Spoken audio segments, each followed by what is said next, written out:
Good morning! This is a walkthrough in my garden. This August, kagwapas ang akon nga dahlia. This one is a dinner plate dahlia. Dako-dako na siya katama. It's actually bigger than my palm.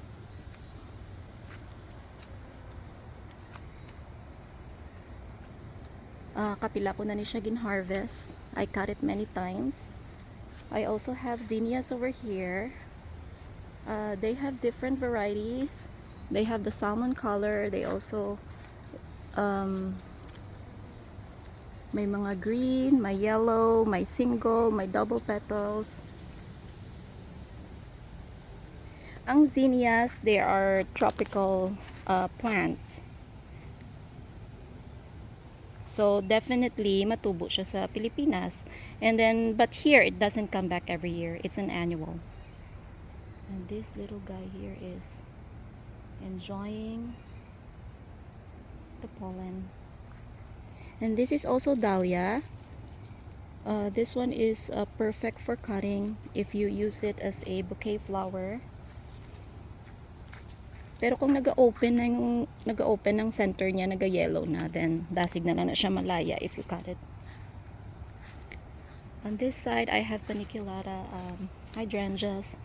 I also have foxgloves here. It's done flowering. I planted this I think late summer already from seeds. This is my Hermione, hamot-hamot nga David Austin. I also have a lot of Rudbeckia or known as black-eyed Susan.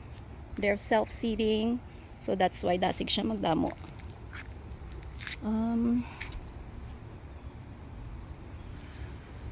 My lavender man ko. I have calendula here planted from seeds too. More dahlias. And this one also is dahlia. I also have a white dinner plate dahlia. Actually, may mga ngalan na sila, but hindi ko na ma-remember. I also have a veggies raised bed. Ang ini siyang raised bed is only for veggies. I have this tanglad. Ginbakal ko ni siya sa H-Mart or sa Asian grocery store. Tapos I cut the stalk and then put it in the water. Tapos ang nag-roots, I transplanted it here sa raised bed. I also have tomatoes. Damo na kami ni din na harvest nga tomatoes. This one is ready to harvest too. And this one, I bought this also in a grocery store. I planted a seed. I started it indoors. And then sang nag-init-init na, gin-transplant ko di siya sa may raised bed. This one is very kahang-kahang. It's a Thai pepper. And I usually use the leaves. Gina-harvest ko ni siya this time. And then I just put it in the fridge. And, you know, kung ready ka to cook tinola, you can just take it out. And this one is banana pepper. You can put it in sinigang. I also have bell peppers over here. Many times naman kami na din nag-harvest.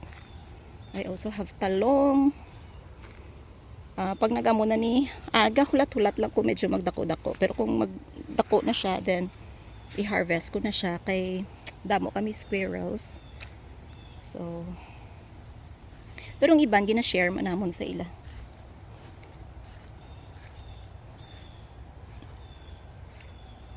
I also have climbing roses, Eden climbing roses. So I planted in each arbor. I'm very excited. Next spring, next year, may mga roses na in the arbors. This is also dahlias. Look at the bees. My pollinator friends love it. I planted this dahlia. I usually dig it out on fall, and then I kept the tubers and then planted it again during spring. These are petunias. And these are moms or chrysanthemum. I planted 3 in each side. For now, this is a space because there are daffodils here. I planted daffodils. They come back in spring, so that's why I don't plant anything there. I also have tulips over here, but of course they're done, so we'll wait for spring. I also have alliums there, so that's why it's bare. Okay, may mga tanom sa dalom. I also have a climbing rose here, so I put it at the side. Parang akong mag-spring next year, there's gonna be climbing roses sa storage house or ginatawag naman greenhouse. I also have a limelight hydrangea here. Amo ni siyang plant nga usually ginakat ko to put it in a bouquet. This one is beautiful, dahlia. This one is a dinner plate too. Another variety of dahlia. This is like a sunflower dahlia. This one I forgot the name. This one is an aster. Usually I saw this in the Philippines. I also have a cup and saucer vine. I planted it from seeds. Oh, nabalik ang isa. I have sunflowers too. I also have alugbate or Malabar spinach over here. Planted it in a pot. I have clematis. Clematis is perennial. They come back each year.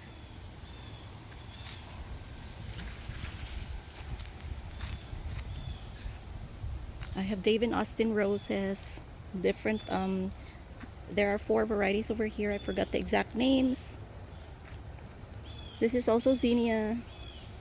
Ito parehas siya sang dahlia nga ni nga variety.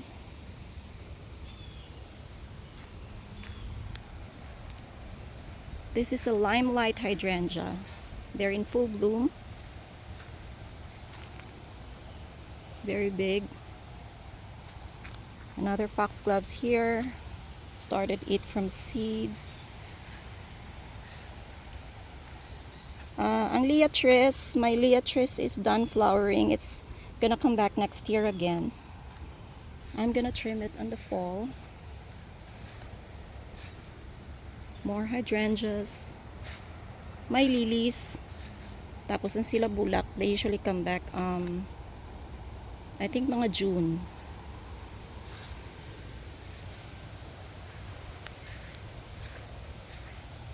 More dahlias here. Straw flowers, they're seeding now. So I'm gonna keep this seeds and then plant it next year again. So today is Saturday. Today is off from work. So amo ni siyang amon nga relaxation place ni mother.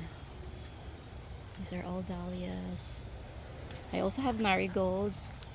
I didn't expect na makasurvive ni siya kay daw ginakut-kut siya sang squirrel. More zinnias on this side. I have the climbing roses. So this is a very good cane.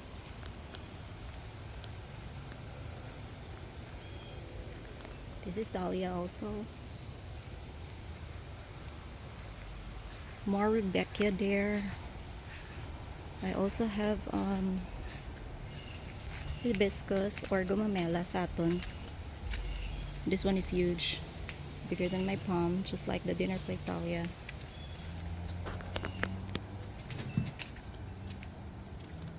Charlie. And that's it.